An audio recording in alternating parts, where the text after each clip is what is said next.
শেখ হাসিনার আরো সময় আছে, সে যদি স্বেচ্ছায় চলে আসে বাংলাদেশে, তার রাজনৈতিক ক্যারিয়ার বাংলাদেশে আজও আছে। মানুষ মরে মরুক গে যাক, কিন্তু আমার ক্ষমতা লাগবে। আমার পরিবারের লোক আপনারা আমার পরিবারে ফিরিয়ে দিন। ওর বাংলাদেশে ফেরত আনতে মনে করে যদি চায় সরকারে, তাহলে আনতে পারবে।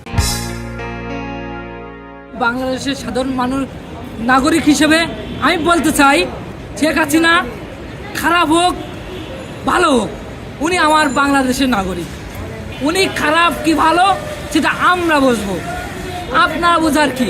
সমস্ত বাংলাদেশটাকে আমি আমার পরিবার মনে করি এবং সারা বিশ্বটাকে আমি গ্রাম মনে করি। তবে আমার পরিবারের বিষয় আমরা বুঝবো। আপনারা কেন আমার পরিবার নিয়ে ষড়যন্ত্র করবেন? আমার পরিবারের লোক আপনারা আমার পরিবারে ফিরিয়ে দিন। আপনারা আমাদের দেশকে নিয়ে ষড়যন্ত্র করবেন না। চাই শেখ হাসিনা দেশে এনে বিচার করুক, এটা বিচার হওয়া উচিত। আমার ব্যক্তিগত হিসেবে বলতেছি, কিংবা বাংলাদেশের জনগণ সবাই চাই এর একটা বিচার হওয়া উচিত। এইটাই আমরা ভালো মনে করি, বিচার করা উচিত।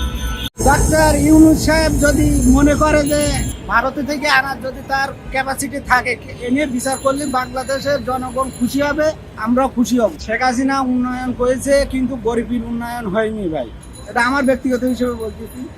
রাস্তাঘাট, কালভার্ট, পদ্মা ব্রিজ কিংবা মেট্রো রেল স্টেশন করেছে অনেক কিছু, কিন্তু মানুষের জনগণের মন পায়নি ভাই। সে তো ক্ষমতায় থাকার জন্য মানুষের জীবন চায় না। মানুষ মরে মরুক গে যাক, কিন্তু আমার